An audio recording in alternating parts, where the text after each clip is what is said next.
네, 오늘 같이 읽으실 하나님 말씀은 예레미야 29장 11절에서 14절까지 말씀입니다. 우리 한 목소리로 같이 읽겠습니다.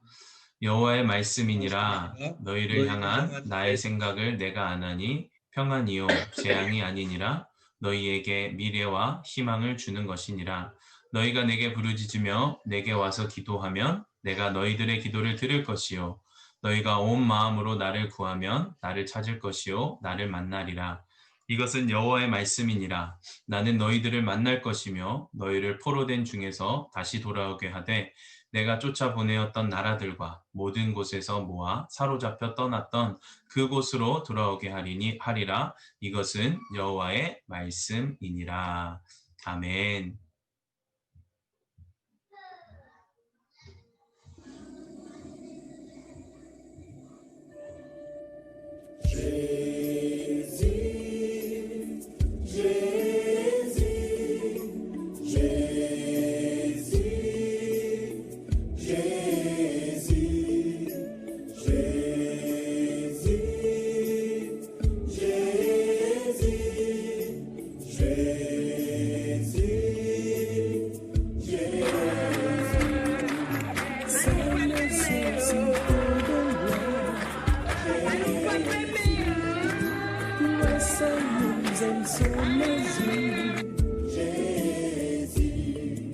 Toi seul donne gratuitement.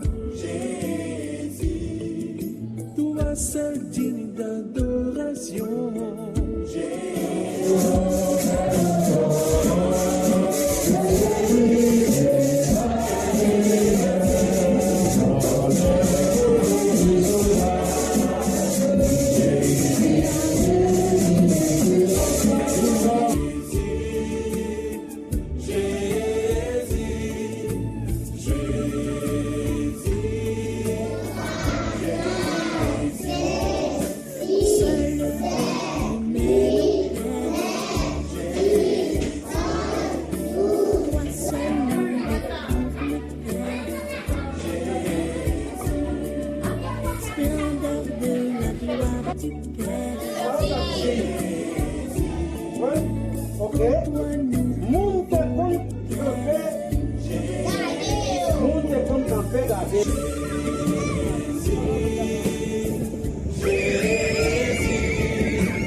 Verse 7, let the wicked forsake his way, and the unrighteous man his thoughts. But in return to the Lord, and he will have mercy on you.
네, 우리 이제 신현재 선교사님께서 희망찬 미래라는 제목으로 말씀 선포해 주시겠습니다. 많은 은혜 시간 되시길 바랍니다. 안녕하세요. 신혜재 선교사입니다. 필라 등대교회 가족과 함께 예배할 수 있어서 참 좋습니다. 초대해 주셔서 고맙습니다. 하나님께 주시는 은혜와 평강이 등대교회 가족들에게 함께 하시기를 기도합니다. 지금 필라는 많이 추우시죠? 이곳은 겨울에도 반팔을 입고 살 수 있을 정도로 그런 날씨입니다. 제가 잠깐 이제 비디오를 통해서 저희 사역을 잠깐 보았는데요. 저희는 도미니카 공화국에 사는 IT 분들에게 복음을 전하고 있습니다. 도미니카와 아이티는 같은 섬나라인데요. 이 오른쪽이 도미니카 공화국이고요. 왼쪽이 이제 아이티입니다. 경제적으로만 보면 도미니카는 전 세계에서 한 중간 정도 되는 것 같고요. 아이티는 우리가 알듯이 가장 어려운 나라 중에 한 곳입니다. 그래서 이제 IT 분들이 많이 도미니카로 와서 사시는 거예요. 얼마나 와서 살고 있는지는 정확한 통계가 없습니다. 왜냐하면 합법적으로 와서 계시는 분들보다 그렇지 못한 분들이 훨씬 많기 때문에 그렇습니다. 등대교회 성도님들도 외국 생활을 하고 계셔서 IT 분들의 상황을 잘 이해하실 것 같은데요. 이 성경에서 이제 외국인은 주로 나그네로 이렇게 주로 표현되잖아요. 그래서 하나님이 고아와 과부와 함께 특별히 관심 갖고 있는 분들이 이 외국인 나그네들입니다. 어떻게 보면 그만큼 외국인으로 살아가는 것이 쉽지 않기 때문인 것 같아요. 이제 외국인으로 살아가는 것도 사실은 쉽지 않은데 이 코로나까지 있어서 큰 어려움을 겪고 있는 등대교회 가족들을 보시고 하나님이 이렇게 말씀하실 것 같아요. 내가 너의 아픔도 너의 고통도 너의 질병도 내가 다 안다. 힘내라. 내가 함께 하고 있다. 내가 이겨낼 힘을 주겠다. 라고 하나님은 그렇게 격려하실 것 같습니다. 힘내시길 바랍니다. 등대교회에서 IT교회 예배당 건축비를 보내주셔서 너무너무 감사합니다. 잠언 19장에 보면요. 가난한 자에게 베푸는 일은 여호와께 빌려드리는 것이니 그분이 후하게 보상하신다라고 약속해 주셨습니다. 등대교회 성도님들이 하나님께 빌려드린 것이니까 후하게 보상해 주시면 좋겠습니다. 예배당 건축 진행에 대해서 좀 설명을 드리려고 해요. 지금은 예배당을 건축할 땅을 찾고 있습니다. 좋은 땅을 살 수 있도록 기도 부탁드리겠습니다. 땅만 구입하면 건축은 한 달 정도면 됩니다. 이 땅과 예배당 건축되면 저희 희망찬 미래 법인 이름으로 구입하고 그렇게 등록이 됩니다. 목사님, 그 첫 번째 사진 좀 부탁 좀 드리겠습니다. 첫 번째 사진의 왼쪽 위에 사진은요. 보통 저런 곳에서 저희가 예배당을 임시로 빌려서 예배드리는 곳들이 여러 곳입니다. 그 중에서 예배당이 이제 좁을 정도가 된 교회 중에서 저희가 예배당이 필요한 곳을 선정해서 저희가 건축을 하게 됩니다. 오른쪽 보시면 저렇게 사진처럼 벽돌로 짓게 됩니다. 외벽은 벽돌로 짓게 되고요. 바닥은 이제 시멘트로 이렇게 하고요. 지붕은 함석이라고 하죠. 한국에서 함석으로 이렇게 짓게 됩니다. 그러면 나중에 페인트로 이렇게 되면 마지막 예배당이 건축이 되는 겁니다. 목사님 두 번째 사진도 부탁드리겠습니다. 목사님 감사합니다. 예배당 그 모습이 다 비슷비슷하죠. 자세히 보시면 위에서 두 번째 교회 같은 경우에는 미장을 안 하고 페인트를 한 경우고요. 나머지 교회들은 이제 미장을 하고 페인트를 한 경우예요. 저희가 건축할 때 미장까지는 하지 않습니다. 왜냐하면 IT 분들이 할 역할을 남겨두는 겁니다. 그래서 어떤 교회는 IT 성도님들이 헌금해서 미장을 하기도 하고, 근데 나중에 하기도 하고, 교회에 따라 좀 상황이 좀 다릅니다. 예배당 크기는요, 땅값에 따라서 조금 달라질 수 있어요. 보통 가로 한 11m, 한 세로 6m 정도로 건축하고 있는데요. 살짝 작게 보이실 수 있는데 저희가 그렇게 하는 이유가 또 있습니다, 사실은. 왜냐하면 처음에 IT 교회가 마음껏 예배할 수 있도록 저희가 도와주면 그 나중에는 IT 교회가 성장하고 성숙해져서 스스로 예배당을 넓히기를 바라기 때문에 그렇습니다. 또 감사한 것은요, 저희가 수십 곳에 이런 예배당을 건축했는데요.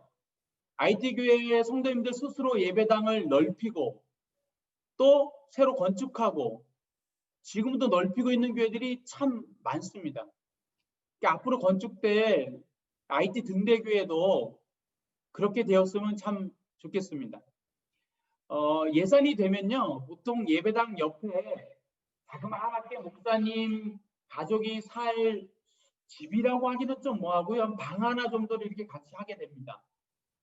지금 보면 첫 번째 그림 보면 왼쪽 문 있는 데가 예배당이고요, 오른쪽 문이 이제 방 하나가 목사님 가족이 살 수 있는 방 하나이고요. 보통 그런 구조로 이렇게 되어 있습니다.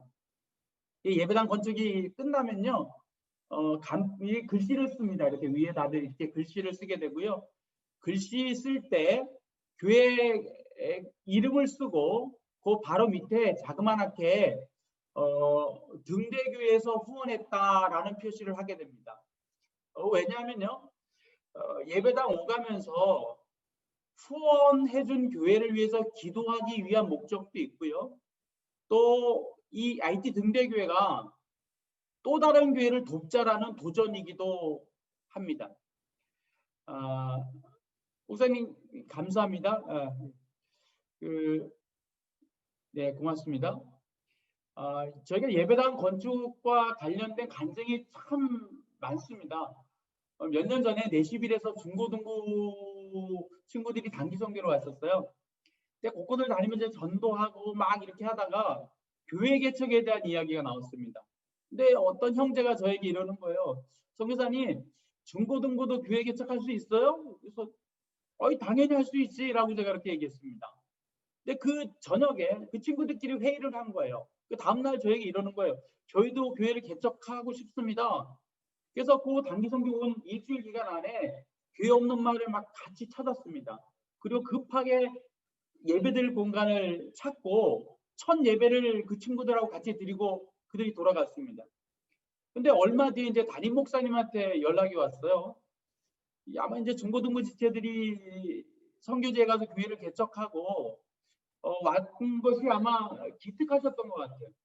그래서 교회에서 예배당 건축비를 보내려고 하는데 얼마 정도면 좋겠냐라고 이렇게 물어보시는 거예요. 제가 이제 목사님께 사실은 굉장히 조심스럽게 이렇게 말씀을 드렸습니다. 목사님, 중고등부가 시작한 것이니까 만약에 건축을 하더라도 중고등부가 할 수 있는 기회를 그 아이들에게 먼저 좀 주면 어떨까 싶습니다. 좀 우리가 기다려주면 좋을 것 같습니다라고 말씀드렸습니다. 이게 어떻게 되었을까요? 그 다음에요, 이 중고등부 애들이 열심히 헌금도 하고요, 아르바이트도 하고 해가지고 예배당을 그들의 힘으로 봉헌했습니다. 하나님 하신 일이 참 놀랍죠. 2년 전에는 이런 경우도 있었어요. 한국에서 은퇴하신 목사님 부부가 이제 그분에게 아들 둘이 있고 딸 하나 있는데 세 자녀에게 이렇게 제안하신 거예요. 야, 우리가 IT 예배당을 우리 가족 이름으로 봉헌하자. 이렇게 제안하신 거예요. 목사님 사모님도 내시고 세 자녀에게도 이제 같이 헌금하자 이렇게 하신 거죠. 그리고 봉헌 예배 때 목사님, 사모님, 그리고 아들, 며느리, 손자, 손녀를 같이 오셨어요. 제가 그 예배당 앞에서 3대가 이렇게 기념사진을 찍는데요.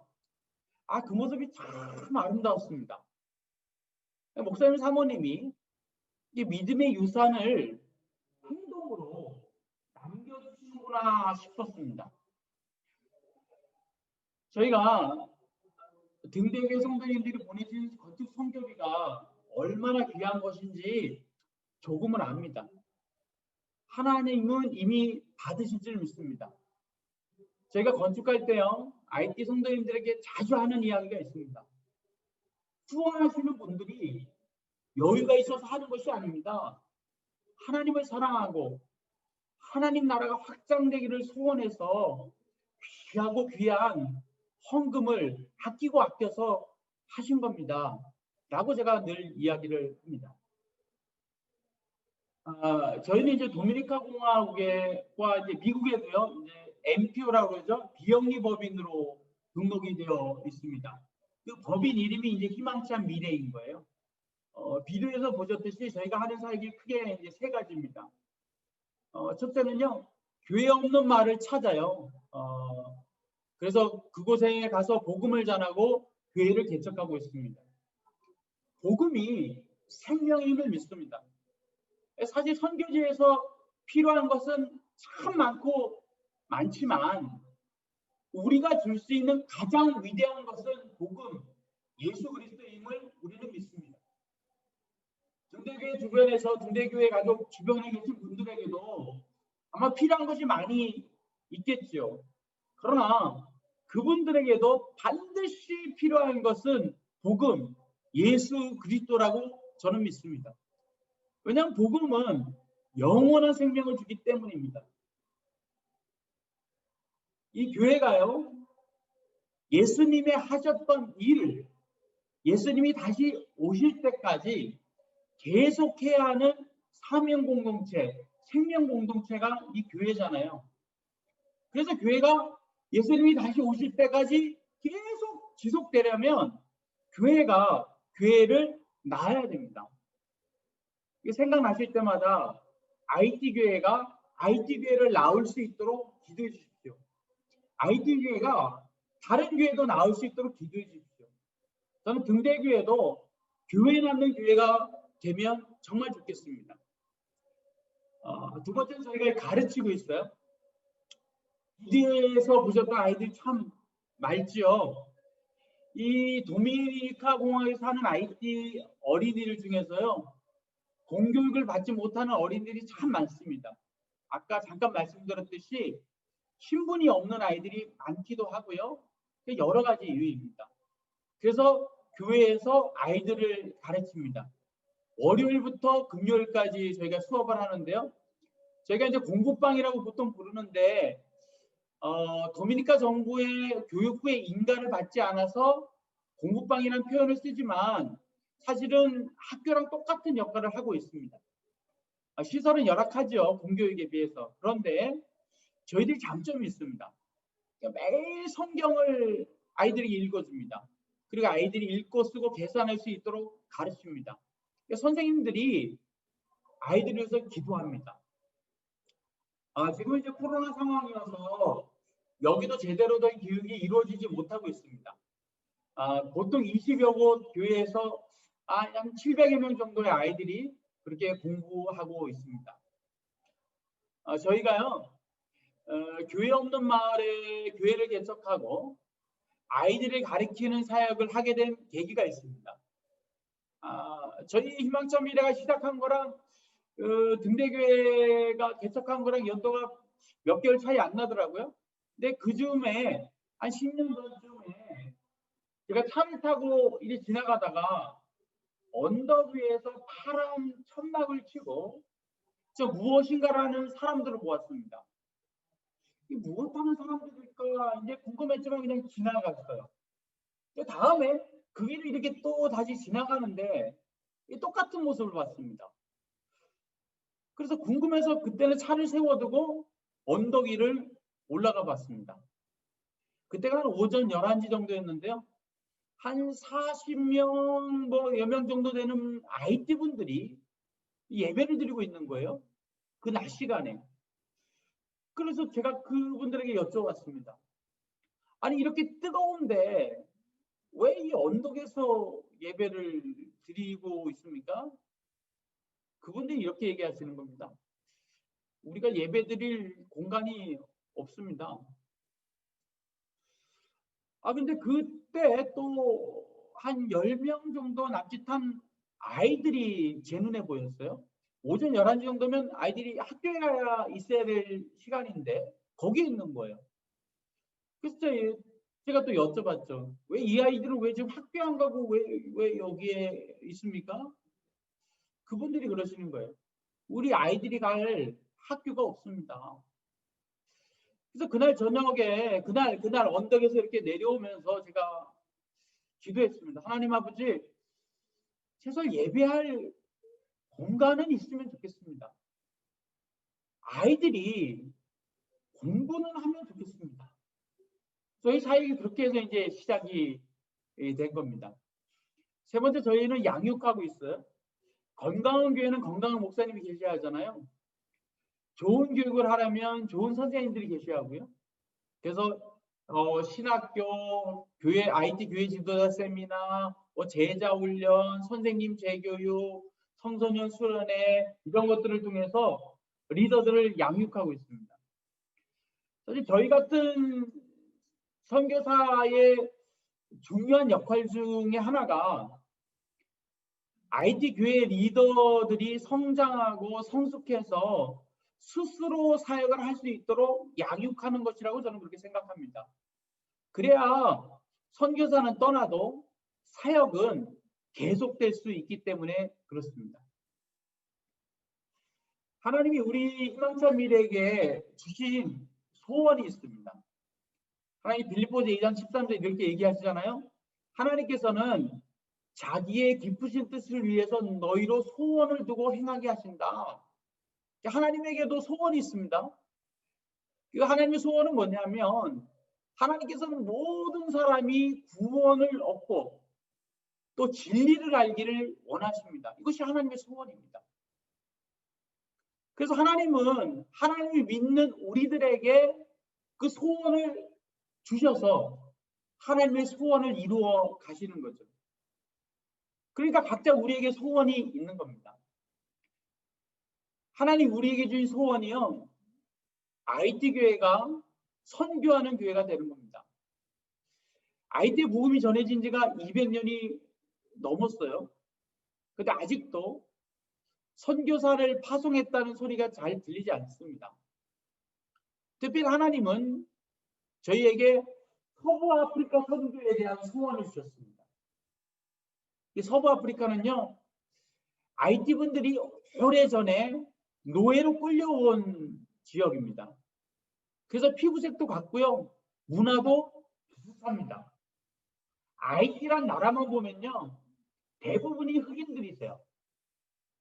아프리카에 있어야 더 어울릴 것 같은 나라가 이 IT란 나라입니다. 설명하기 참 어려운 나라가 이 IT란 나라. 근데 IT도 그렇지만 서부 아프리카의 대부분의 나라들이 프랑스의 지배를 받았었기 때문에 다들 프랑스어를 공용어로 사용합니다. 근데 지금은요, 서부 아프리카 대부분의 나라들이요, 무슬림들이에요. 이슬람 지역입니다. 누가 그들에게 복음을 전할까? 하나님이 저에게 주신 소원이 IT 교회다라고 말씀해 주신 겁니다. 그래서 지난해에요, 이 서부 아프리카에 있는 세네갈을 제가 방문했었습니다. 이 방문의 목적이 두 가지였었어요. 첫째는 세네갈 선교사님들을 뵙고 인사드리고 그곳 선교 상황에 대해서 듣고 배우고 싶었습니다. 두 번째는요, IT 분들이 세네갈에 가려면 세네갈에서 초청장이 필요합니다. 그래서 그 초청장을 써줄 단체를 찾기 위해서 방문했었습니다.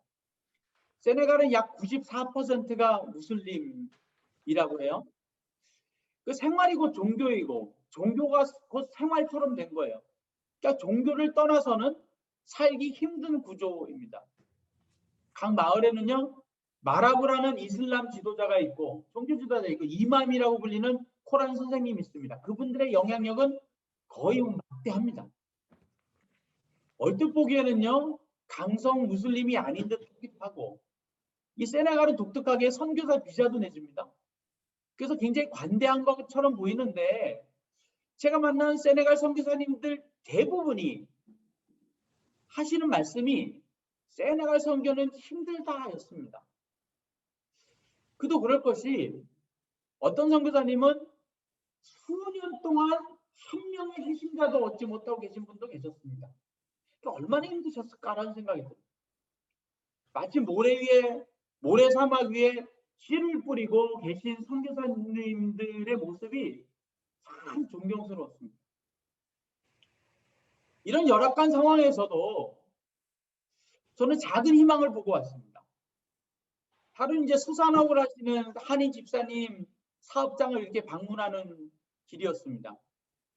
가는 길에 이렇게 밖을 보니까 듬성듬성 나무가 보이고 대본이처럼 모래밭인데 이따금 모래밭 중간중간에 푸르른 채소가 자라는 모습이 보였습니다.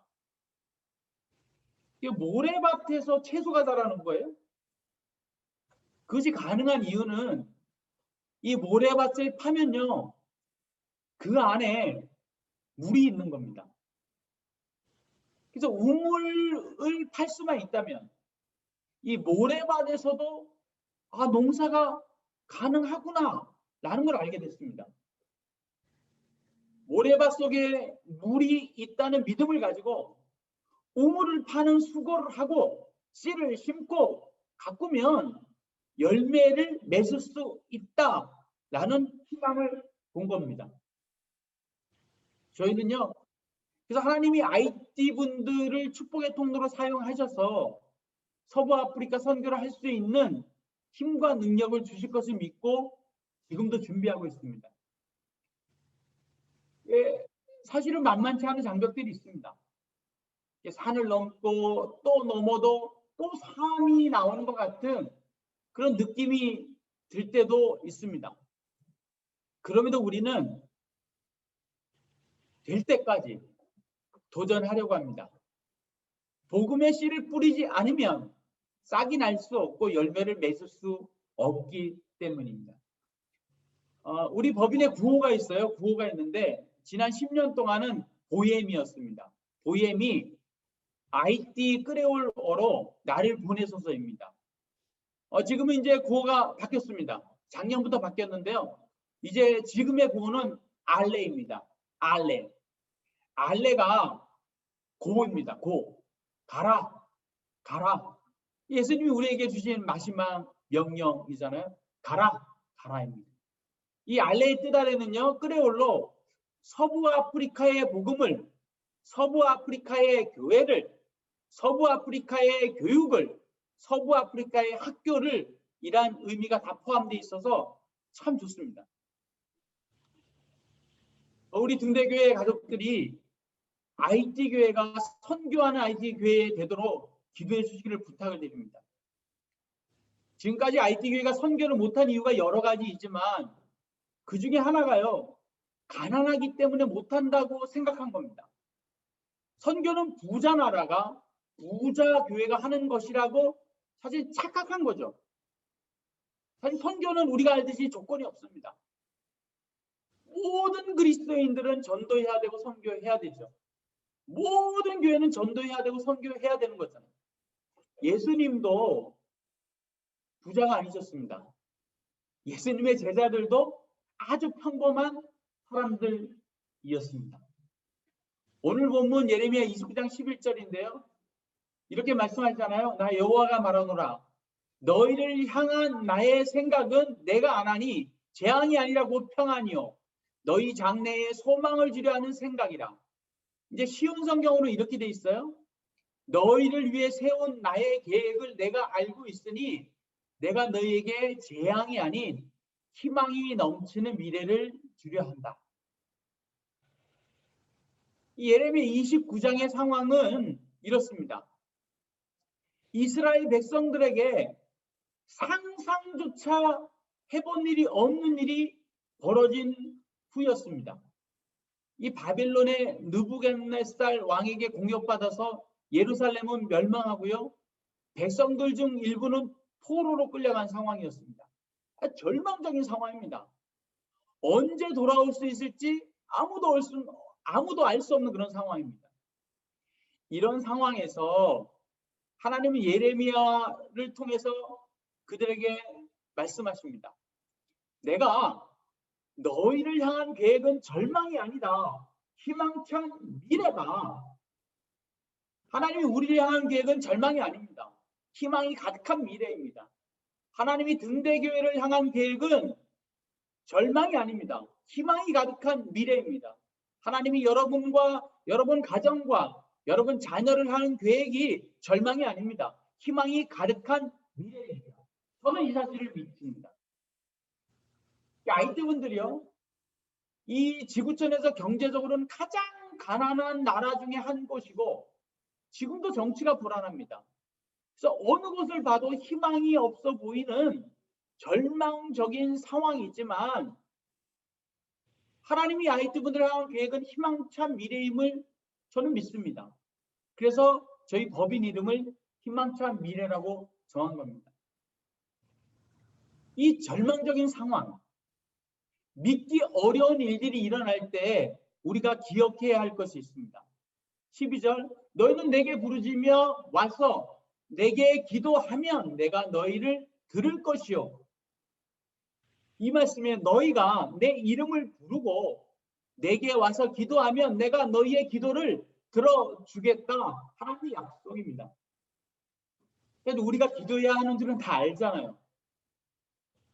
그런데 상황이 조금 여유만 있어지면 기도의 횟수와 시간과 간절함이 줄어듭니다.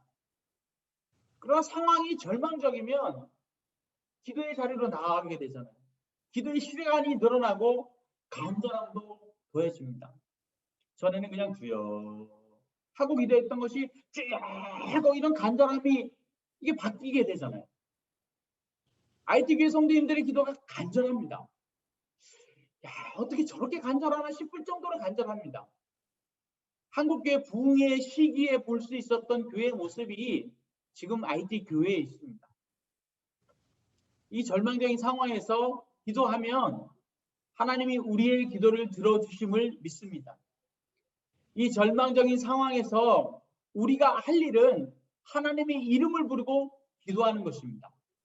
또 하나 있습니다. 13절에 너희가 전심으로 나를 찾고 찾으면 나를 만나리라. 너희가 온전한 마음으로 나를 찾고 찾으면 나를 만날 것이다 라고 말씀하십니다. 우리가 환경이 어려우면 어려울수록 하나님을 찾게 되죠. 그래서 이 절망적인 것처럼 보이는 지금의 상황은 하나님을 만날 수 있는 좋은 기회입니다. 상황이 절망적이어도 그렇게 보여도 하나님을 만나게 된다면 그 복 중에 복이라고 우리는 그렇게 믿습니다. 우리가 기도하고 온전한 마음으로 하나님을 찾으면 하나님은 어떻게 하십니까? 14절에 이렇게 얘기하십니다.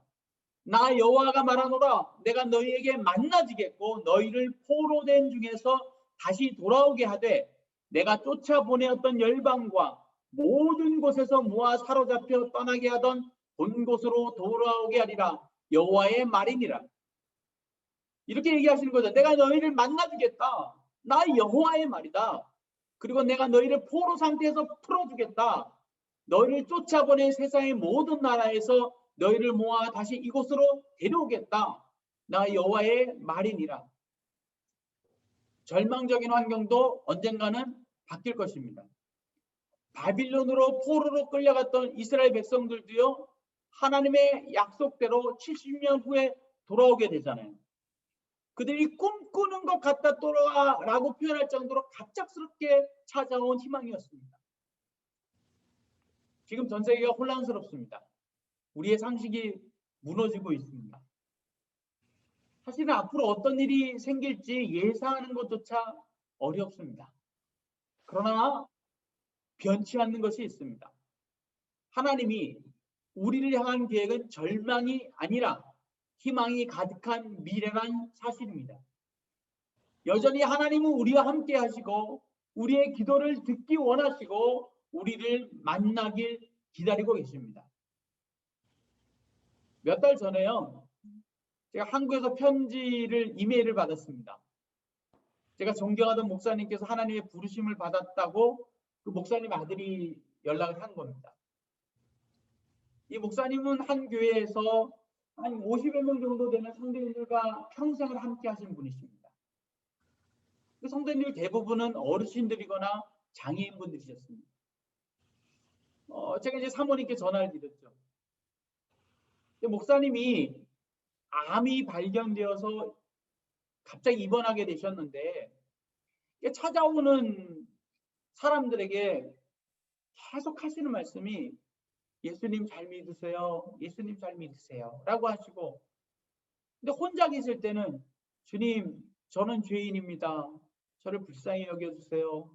주님, 저는 죄인입니다. 저를 불쌍히 여겨주세요. 라고 계속 반복하셨다는 거예요. 심지어는요, 돌아가시기 얼마 전에 사람을 못 알아보실 정도의 상황에서도 이 고백은 그냥 계속 되풀이 되셨다고 합니다. 저에게 참 큰 울림이 되었습니다. 저도 목사님처럼 그렇게 고백하다가 하나님의 부르심을 받았으면 좋겠다는 생각을 하게 되었습니다. 2020년 이해할 수 없는 많은 일들이 우리에게 있었지만 하나님이 이겨낼 힘을 주셨습니다.